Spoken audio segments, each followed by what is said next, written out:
પર્યુષણ પર્વના ચોથા દિવસે રાજકોટના પ્રહલાદ પ્લોટ જિનાલયમાં આધ્યાત્મિક વાતાવરણ જોવા મળ્યું હતું। પ્રહલાદ પ્લોટ જિનાલયમાં મહાવીર સ્વામીને રિયલ ડાયમંડ, ગોલ્ડ અને મોતીની ભવ્ય આંગીથી શણગારવામાં આવ્યા હતા। ભગવાનનું આ દિવ્ય સ્વરૂપ જોવા માટે મોટી સંખ્યામાં ભાવિકો ઉમટી પડ્યા હતા અને શ્રદ્ધાપૂર્વક દર્શનનો લાભ લીધો હતો।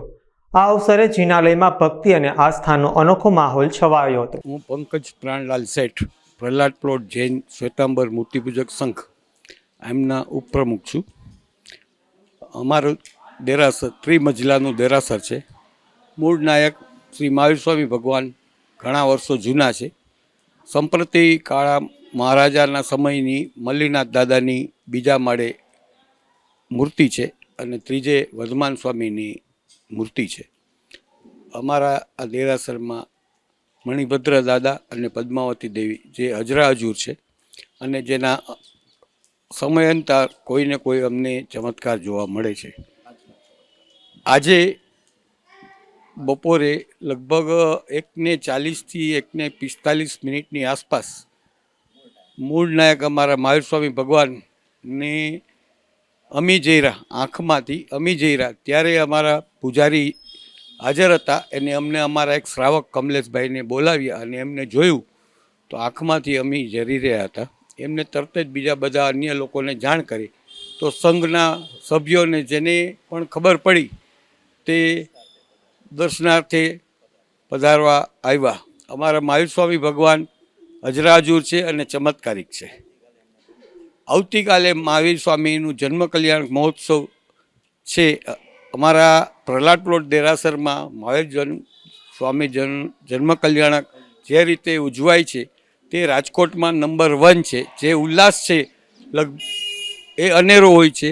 સવારે 9થી 9:30 વચ્ચે સપન અને અષ્ટમંગળની ઉછામણીઓ ચાલુ થાય છે અને આ સંપન્ન લગભગ 4-4:30 વાગે પૂરું થાય છે અને ત્યાં સુધી કોઈ પણ જમવા પણ જતું નથી। તે દિવસે સંઘના સમસ્ત શ્રાવક શ્રાવિકાઓનું સ્વામી વાત્સલ્ય હોય છે અને લગભગ 4-4:30 પછી પરમાત્માના જન્મનું વાંચન થયા બાદ શ્રીફળ વધેરી અને સંઘના લોકો પછી સ્વામી વાત્સલ્યની શેષ લેવા પધારે છે। પણ સવારના 9:30થી 4:30 લગીનો એવો માહોલ હોય છે અને રાજકોટમાં સૌથી વધારે ઉત્સાહ અને ઘીની બોલીઓ અમારા દેરાસરમાં થાય છે। અને આ આંગી જે રૂટીન આંગી હોય છે તે અમારા બાળકો દ્વારા અને ગોપીબેન દ્વારા થતી હોય છે। ખાસ કરીને મહાવીર સ્વામી જન્મ કલ્યાણકની આંગી અમારું ઉત્સાહી થનગનતું યુવક મંડળ દ્વારા જે થાય છે, જે પણ એક જોવું એક લાવો હોય છે અને લાંબી લાઈનો હોય છે। સૌરાષ્ટ્રમાં પણ નંબર 1 આ જોવાલાયક હોય છે। આજે આંગીના ઘણા બધા દર્શનો કરવા પધારશે કારણ કે વાયુ વેગે આ વાત ફેલાઈ ગઈ છે કે અમી જયરા છે પરમાત્માને, તો આજે પણ ધસારો રહેશે। વિશિષ્ટ આંગી છે અને અમુક જગ્યાએ હીરા મોતી માણેકનો પણ ઉપયોગ થયેલો છે અને વિશિષ્ટ આંગી છે અને હંમેશા વિશિષ્ટ આંગી જ હોય છે। આજે બનેલી આંગી ક્યારે રિપીટ થાય છે એ જ ખબર નથી પડતી। વર્ષે 2 વર્ષે આંગીઓ રિપીટ થાય છે। એટલી બધી અમારી પાસે આંગીઓની અલગ વેરાયટી। આવતીકાલે 12 વાગ્યા સુધી અમારું જિનાલય ખુલ્લું હશે અને આ યુવક મંડળ દ્વારા જે આ અથાગ પ્રયત્ન કરી અને આંગી કરવામાં આવે છે એનો દર્શન માટેનો લાભ રાતના 12 વાગ્યા સુધી બધાને મળી શકશે। ચબુતરા ચોક સુધી લાઈન હોય છે એટલે સમયસર બધા આવી તો બધાને લાભ મળશે।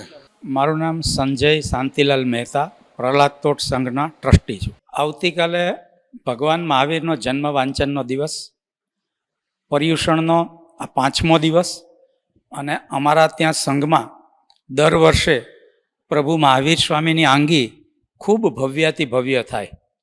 અમારું સંઘનું જે યુવક મંડળ છે એ ખૂબ સુંદર રીતે આયોજન કરે અને એ આયોજનમાં નવી વસ્તુઓ લઈ આવે। એક પણ વસ્તુઓ બહારથી કોઈ કારીગરો રાખીને નથી બનાવતા, પરંતુ અમારા યુવકો જાતે પોતાનો ભોગ આપી અને સુંદર મજાની આંગી અને જિનાલયનું સુશોભન કરતા હોય છે।